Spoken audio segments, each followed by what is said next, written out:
Salam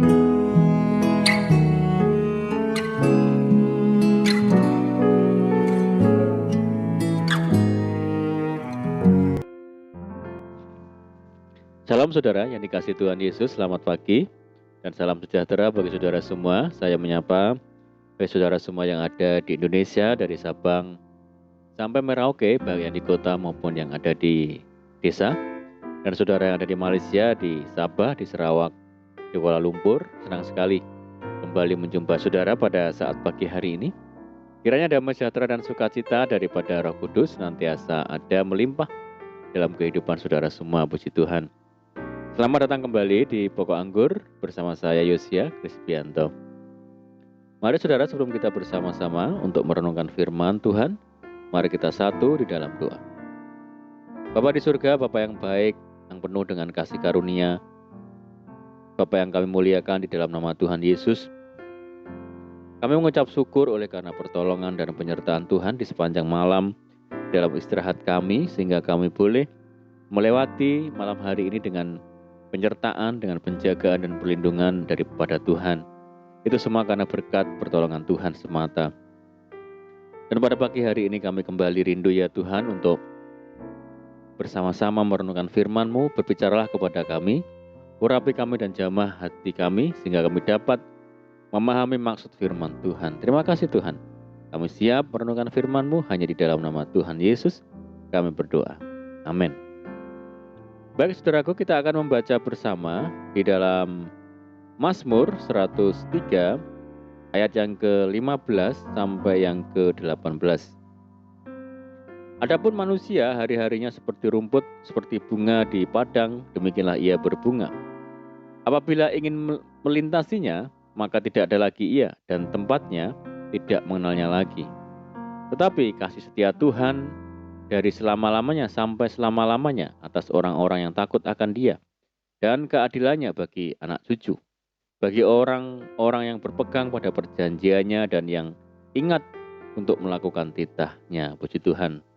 Saudaraku, ketika Daud menyebutkan bahwa manusia hari-harinya seperti rumput atau seperti bunga di padang yang begitu tertiup angin, tidak ada lagi, maka melalui gambaran tersebut sebenarnya Daud ingin memberitahukan kepada kita bahwa manusia itu terbatas, saudara. Bukan hanya hari-hari manusia yang terbatas, tapi manusia itu sendirilah yang terbatas.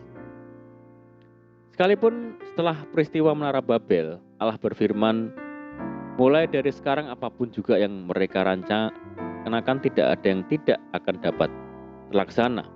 Namun, itu tidak berarti bahwa manusia kemudian menjadi segala-galanya atau menjadi tidak terbatas.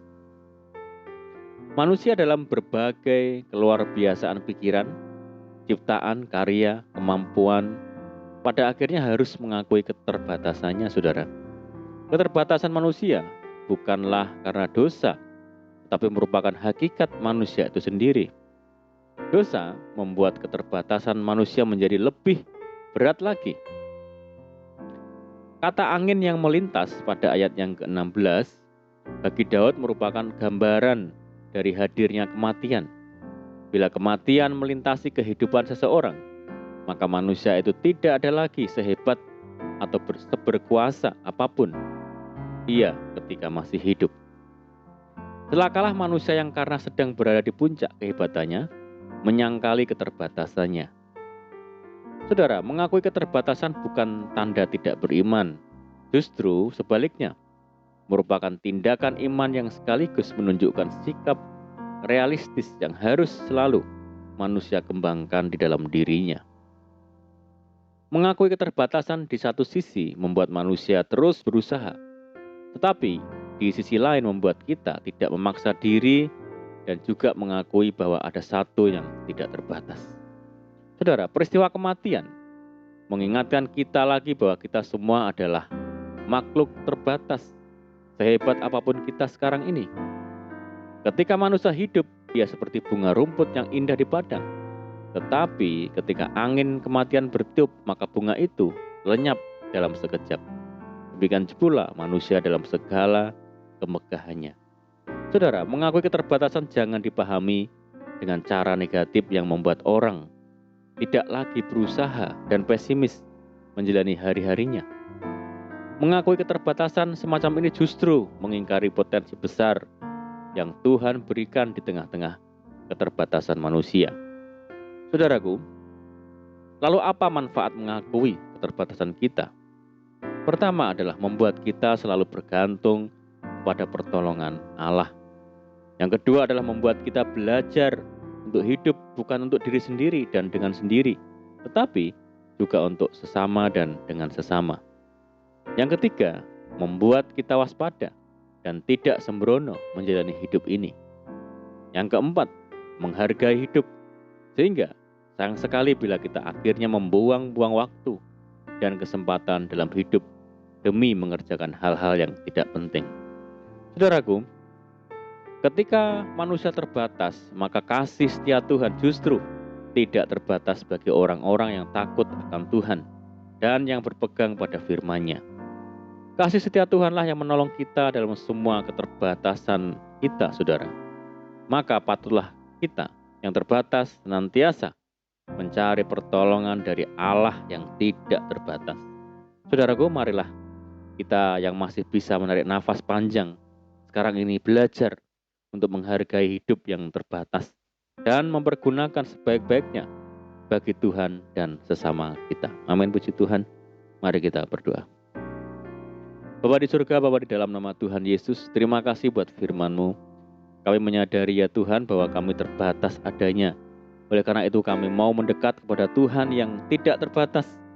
Ajar kami Tuhan untuk selalu menggantungkan hidup kami hanya kepada Tuhan Yesus. Terima kasih Tuhan buat firman-Mu. Saat ini kami menyerahkan segenap hidup kami hari ini dalam tangan Tuhan. Mari ya Tuhan berkati kami hari ini. Berkati segala usaha kami, pekerjaan yang kami lakukan lewat tangan-tangan kami. Jadikan kami hari ini berhasil dan beruntung. Sertai kami hari ini dengan penyertaan Tuhan yang sempurna. Mohon petunjuk Tuhan sehingga kami hidup sejalan dan seturut dengan segala kehendak Tuhan. Limpahi kami dengan sukacita-Mu, dengan damai sejahtera-Mu hari ini. Jauhkan kami dari segala malapetaka. Berdoa bagi keluarga kami, rumah tangga kami, dan seluruh apa yang kami kerjakan. Berdoa bagi kesejahteraan kota kami, desa kami, daerah kami, dan bangsa kami yang saat ini menghadapi pandemi. Mari Tuhan berkati, pulihkan. Berkati negeri kami ya Tuhan. Belas kasihan Tuhan bagi negeri kami. Terima kasih ya Tuhan. Ini doa kami ya Tuhan. Kami sungguh-sungguh percaya Tuhan mendengar segala seruan doa-doa kami. Hanya di dalam nama Tuhan Yesus kami berdoa. Amin. Puji Tuhan saudaraku, kita sudah berdoa. Saat ini kita percaya bahwa penyertaan Tuhan selalu ada menyertai kita sepanjang hari. Dan mari kita tetap mengandalkan Tuhan dan tetap menaruh harap hanya kepada Tuhan Yesus. Dan saya ucapkan selamat pagi, selamat beraktivitas, selamat berakhir pekan. Doa saya menyertai saudara semua. Tuhan Yesus memberkati. Haleluya.